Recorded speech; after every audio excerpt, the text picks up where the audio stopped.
প্রত্যেক দিনের নতুন সূচনা জীবনে এক নতুন অধ্যায়। স্পেশাল নাস্তা দুপুরকে করে তোলে আরও রোমাঞ্চকর এবং মিষ্টি। প্রতিটি পদে জড়িয়ে থাকে ভালোবাসা এবং স্নেহ। এটাই সেই সময় যখন ছোট ছোট আনন্দের মধ্যে পুরো দিনটি গড়ে ওঠে। প্রকৃতির সৌন্দর্য এমন এক মন্ত্র যা হৃদয়ে শান্তি ও আনন্দ জাগায়।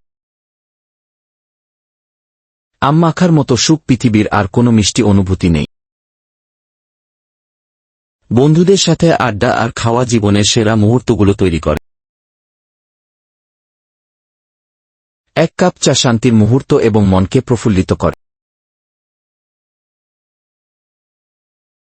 একটি সুন্দর দিনের সমাপ্তি, শান্তি ও কৃতজ্ঞতার অনুভূতি নিয়ে।